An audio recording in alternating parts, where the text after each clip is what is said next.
Hi viewers, Assalamu alaikum. I am Dr. Majida Bhatt. Welcome my channels. You are watching my YouTube channels and Facebook page.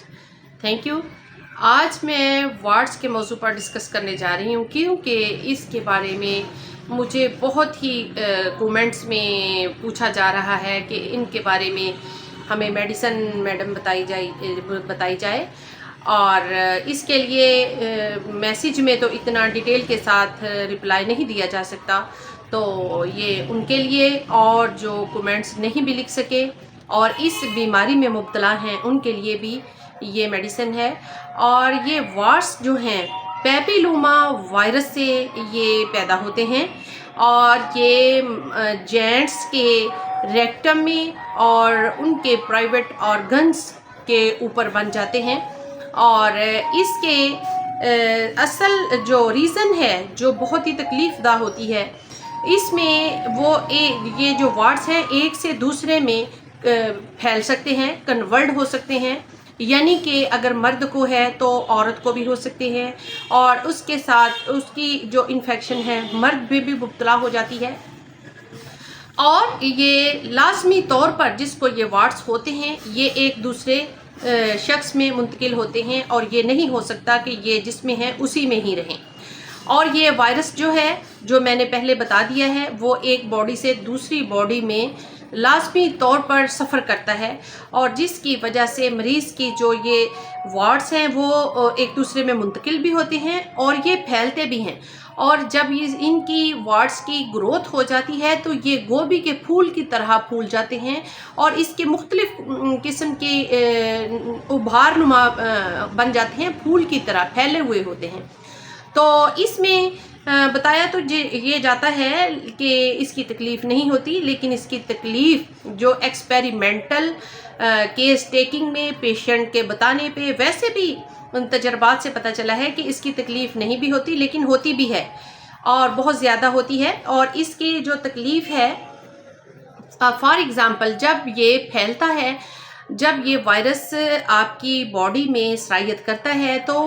वहाँ मुतासरा जगह पर आपके वो wards पैदा हो जाता है और वो वाली जगह जो मुतासरा होती है वो पिंक हो जाती है और उसके बाद ये वार्ड्स बन जाता है। और ये वार्ड्स जो होते हैं वो रेक्टम के और आपके प्राइवेट ऑर्गन के ऊपर होते हैं और इसके रेक्टम के पास होने की वजह से जब पेशेंट को पखाना जो है कॉन्स्टिपेशन के साथ आता है तो उसके रगड़ जाने से, लग जाने से, छील जाने से बहुत पेशेंट को तकलीफ़ होती है और उसके वजह से खून भी आने लग जाता है। ये रीज़न होती है तकलीफ़ की। और वैसे आम नॉर्मल कंडीशन में इनकी ना तो इतनी ज़्यादा दर्द होती है और ना जलन होती है और ना किसी किस्म की इरिटेशन पेशेंट फील करता है। और जब मुतासरा शख्स के प्राइवेट ऑर्गन्स पे ये वार्ड्स होते हैं तो इसमें उसको आम रूटीन में तो कोई तकलीफ़ नहीं होती, लेकिन इंटरकोर्स के दौरान जब वार्ड्स है छील जाता है रगड़ लगने से उसके भी बहुत तकलीफ़ होती है और दर्द होता है। और अगर प्राइवेट ऑर्गन के यूरेथ्रा की नाली के सुराख के बिल्कुल ऊपर वार्ड्स बन जाए तो फिर इसकी वजह से आपको पेशाब की भी रुकावट हो जाती है और मसाने में दर्द होता है क्योंकि पेशाब जो है वो रुक जाता है और पेशेंट को बहुत ही तकलीफ़ का सामना करना पड़ता है। और इसकी वजह से आपके जो बॉडी के जो आपके प्राइवेट ऑर्गन्स और रेक्टम पर जो मसे हैं वो खुदा न खास्ता ये ऐसा केस जो है वो शाज़ो नादर ही होता है जो कि दूसरी जगहों पर भी फैलने लग जाता है, जिसकी वजह से पेशेंट को बहुत ज़्यादा तकलीफ़ होती है और इसकी शाखें बहुत ज़्यादा होती हैं। और इसमें ये एक मेरी केस हिस्ट्री की बहुत ज़बरदस्त जो सर्च है कि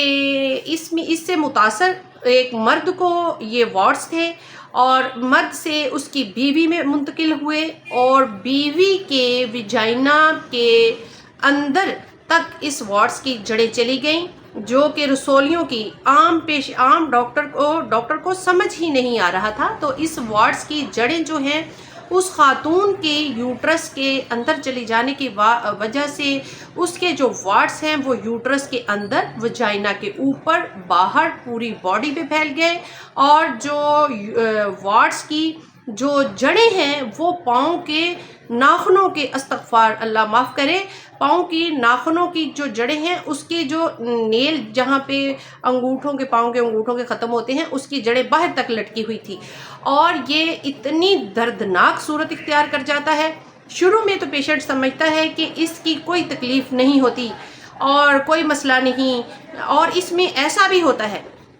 بعض اوقات پیشنٹ ایسے بھی کرتے ہیں کہ جب آپ کو وارڈس بن جاتے ہیں، آپ اینٹی وارڈس کوئی ڈراپ یا میڈیسن لگاتے ہیں جس سے جھڑ جاتے ہیں، اس کے بعد دوبارہ ہو جاتے ہیں، پھر کرو گے، پھر دوبارہ ہو کے جو کیئر نہ کرنے کی وجہ سے ایک پیشنٹ سے آپ کی اگر مرد کو ہے تو بیوی کو، بیوی کو ہے تو مرد کو، تو یہ بہت ہی خطرناک سچویشن ہوتی ہے۔